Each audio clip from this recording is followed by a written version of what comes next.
یہ یقین کر لیں کہ اگر ہم نے کلمہ پڑھا ہے اور اللہ کو ایک اور نبی کو اس کا رسول جانا ہے تو موت تک ہمارے اوپر امتحان آئیں گے، امتحان آ کے کبھی ختم نہیں ہو۔ فرمایا رب ذوالجلال نے قرآن پاک احسب الناس ان يتركوا ان يقولوا آمنا وهم لا يفتنون ولقد فتنا الذين من قبلهم فليعلمن الله الذين صدقوا وليعلمن الكاذبين۔ اگر تم نے یہ کہا ہے کہ اللہ ایک ہے، اگر تم نے یہ مانا ہے کہ محمد صلی اللہ علیہ وسلم اللہ کے رسول ہیں، اگر تم نے یہ یقین کیا ہے کہ قرآن اللہ کی کتاب ہے، اگر تمہارا دل سے عقیدہ یہ ہے کہ موت برحق ہے، تو یہ یقین کر لو پھر اللہ تمہیں ان باتوں پہ آزمائے گا۔ کہنے والے بہت، زبان سے بولنے والے بہت، مگر اللہ تو انصاف کرنے والی ذات کا نام ہے۔ وَمَا رَبُّكَ بِظَلَّامٍ لِّلْعَبِيدِ۔ اللہ ظالم نہیں ہے، اللہ انصاف کرنے والا ہے، اور اس سے زیادہ انصاف اس کائنات میں نہ کسی نے کیا ہے نہ کوئی کر سکتا ہے۔ تو یہ کیسے ہوگا؟ سارا زمانہ کہے ہم ایمان والے، سب کہیں ہم نبی کے ماننے والے، اب سچا کون ہے جھوٹا کون ہے یہ بھی تو پتہ لگانا بہت ضروری ہے۔ یہ امتحانات جو امت مسلمہ پر آتے ہیں بھائیو، یہ کسی کی وجہ سے نہیں آتے، یہ کوئی آئے اور لے کر کے آئے۔ واللہ العظیم رب کعبہ کی قسم، اس دنیا میں کسی میں یہ طاقت نہیں ہے کہ کوئی بھی امت مسلمہ کے ایک بال کو اکھاڑ سکے یا اس کی راہ میں ایک کانٹا بو سکے۔ یہ تو اللہ کا نظام ہے کہ اللہ فرماتا ہے میں لے کے آؤں گا امتحان کو تمہارے سروں پر، اور ان امتحان کو لا کے سچوں کو ایک طرف کر دوں گا، جھوٹوں کو ایک طرف کر دوں گا۔ یہ تو بڑا غور و فکر کرنے کا وقت ہے میرے اور آپ کے لیے کہ اس وقت ساری دنیا اللہ کی طرف سے امتحان میں ڈالی جا چکی ہے، اور ہمارے اندر کا امتحان چل رہا ہے، ہمارے باطن کا ایگزام ہو رہا ہے، اور اس وقت ہم ایگزامینیشن ہال میں ہیں۔ اللہ ہمیں بڑی باریکی سے چیک کر رہا ہے۔ اس دور میں وہی لوگ ایمان کی حفاظت کریں گے جنہوں نے اپنے آپ کو سنبھالنے کی راتوں دن کوشش کی ہوگی، اور ذرا بھی چوک ہو گئی پیارو، یاد رکھنا عن قریب وہ وقت آئے گا جب انسانوں میں سے ہمارے ہی بیچ میں آپ ایک طبقہ دیکھیں گے جو تباہی کے دہانے پر کھڑا ہوگا۔ اچھا امتحان کیسے ہوگا؟ چھوڑ دیا جائے امتحان، کیسے امتحان ہو؟ کون سا امتحان؟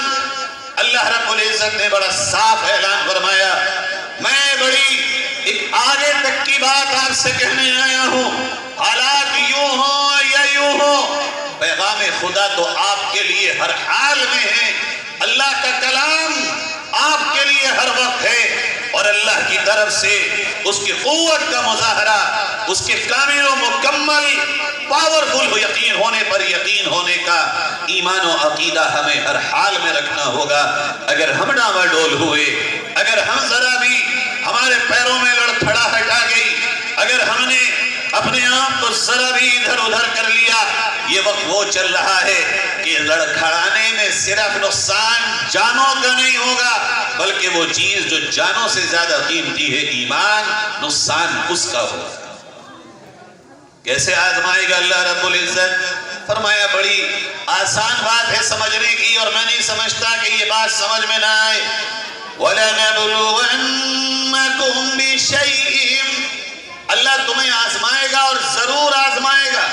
یہ نہیں کہ کہہ دیا آزمائیں گے، جیسے بچہ امتحان دے اور کوئی نگرانی کر رہا ہو، ٹیچر کھڑا ہو، گورنمنٹ کا ملازم کھڑا ہو یا مدرسے کا استاد کھڑا ہو اور بچہ پیپر لکھ رہا ہو۔ اب حکم تو یہ ہے کہ نقل نہ کرنا، ادھر ادھر نہ دیکھنا، لیکن جیسے یہاں نگرانی کرنے والے نظر بچا لیں، اللہ نے یوں نہیں کہا ہر حال میں اللہ آزمائے گا، اللہ رب العزت ہر حال میں تمہیں پرکھے گا۔ اللہ رب العزت کسی بھی حالت میں، چاہے تم امیر ہو یا غریب، چاہے گاؤں والے ہو یا شہر والے، چاہے تم کالے ہو یا گورے، چاہے طاقتور ہو یا کمزور ہو، چاہے تمہارے پاس مال ہو یا نہ ہو، عہدے ہوں یا نہ ہو، پاور ہو یا نہ ہو، تمہارے پاس شہرت ہو یا نہ ہو، اللہ جس حال میں تم ہو اسی حال میں تمہاری آزمائش کرے گا اور تمہیں جانچے گا۔ اللہ کیسے جانچے گا تو میرے رب؟ فرمایا پہلی چیز من الخوف، اللہ آزمائے گا ڈر سے، خوف سے۔ یہ خوف کیا ہے؟ بہت آسان ہے آج کے ماحول میں یہ بات سمجھنا۔ خوف محلے کا ہو، گاؤں کا ہو، شہر کا ہو، صوبے کا ہو، ملک کا ہو، یا پوری دنیا پہ کوئی خوف ہو اور سارا زمانہ یہ کہہ رہا ہو مٹ جائیں گے ہم، تباہ ہو جائیں گے ہم، برباد ہو جائیں گے ہم، کیا ہوگا ہمارا؟ جب ساری دنیا میں یا شہر میں یا صوبے میں یا ملک میں یا قبیلے میں یا خاندان میں یا کمیونٹی میں یا برادری میں کہیں پر بھی کوئی خوف کا ماحول قائم ہوگا، یاد رکھو وہ خوف کسی کی وجہ سے نہیں آئے گا، بلکہ اس خوف سے اللہ رب العزت اس وقت ان لوگوں کو آزما رہا ہوتا ہے جن پہ یہ خوف طاری۔ ساری دنیا کہہ رہی ہو آؤ اس طرف، نہیں آؤ گے مٹا دیے جاؤ گے، آؤ اس طرف اور یقین کرو ہماری بات کا کہ اگر ہمارے ساتھ تم نہ آئے بھوکے رہ جاؤ گے، فاقے میں پڑ جاؤ گے، ہستیاں تمہاری ختم ہو جائیں گی، نام و نشان مٹ جائیں گے۔ جب ساری دنیا یہ کہہ رہی ہو ایمان والو تمہاری زبانوں پہ کیا ہو، اللہ نے اس کا بھی اعلان فرما دیا کہ جب ایمان والوں سے یہ کہا جائے گا وہ کیا کہیں گے؟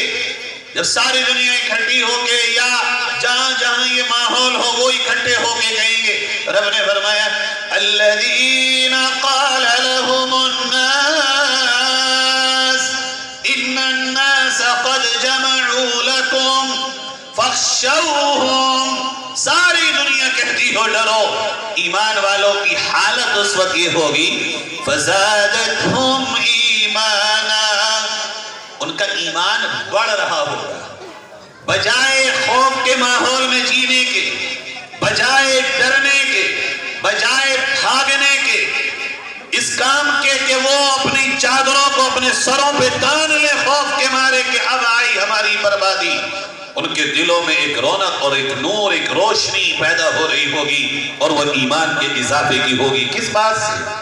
وہ یوں کہیں گے قالوا حسبنا اللہ ونعم الوکیل، یاد رکھو تم کچھ بھی کہو ہمارے لیے ہمارا اللہ کافی ہے اور وہی ہمارا رکھوالا اور کارساز۔ بھائیو یہ کون کہے گا؟ اب ذرا یہ بات تھوڑی سی گہرائی سے سمجھنے کی ہے۔ یہ بات تو آپ سمجھ گئے کہ خوف ہے، لوگ اور دنیا کہہ بھی رہی ہے، ملک کے ملک اور جگہ جگہ پر یہ تماشے ہو رہے ہیں، ساری دنیا یہ آواز لگا رہی ہے ڈرو، لیکن الحمدللہ امت مسلمہ ابھی بیدار ہے، اور آپ جیسے لوگ جو آج اس وقت یہاں جمع ہیں، یہ اس بات کا ثبوت ہے کہ ابھی ایمان والوں پہ کسی طرح کی کوئی بھی حالت آئے یہ ہر چیز سے زیادہ اپنے ایمان کی حفاظت کے لیے کھڑے ہو۔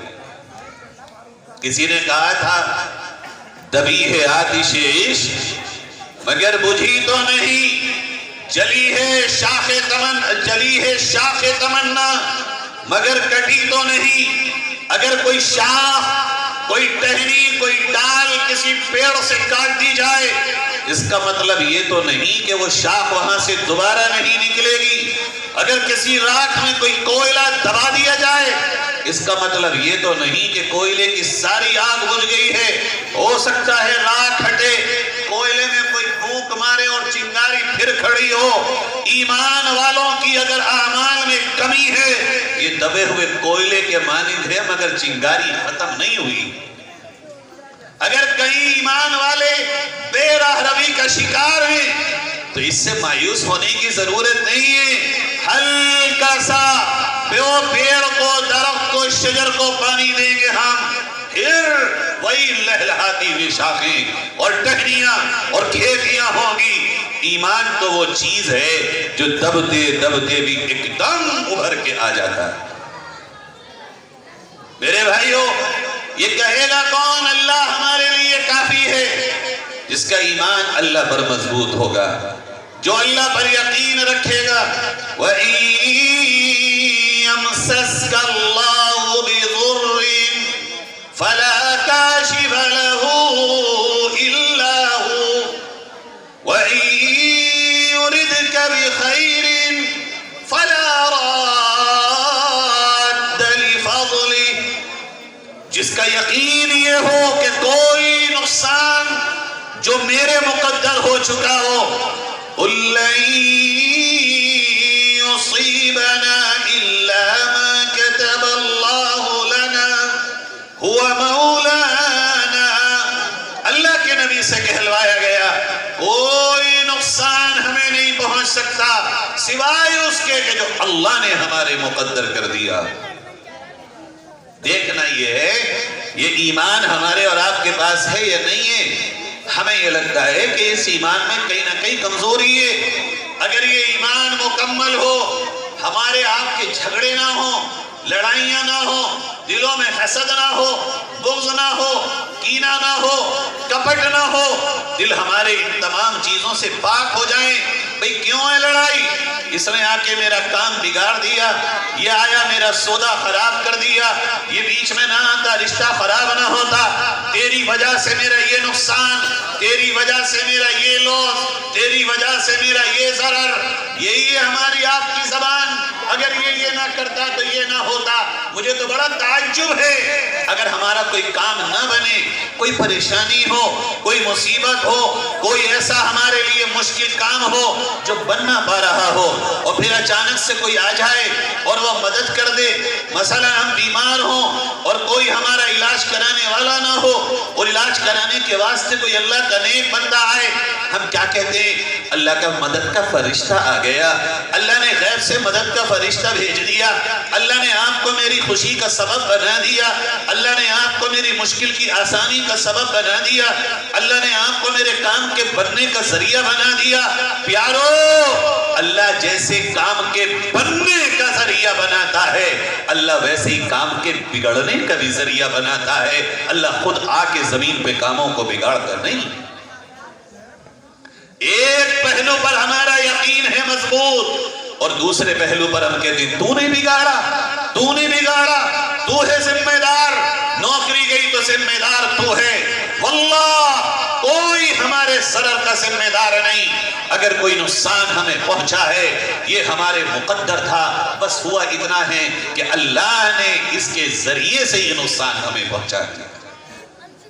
مثلا یہ تو بہت چھوٹی سی بات ہے.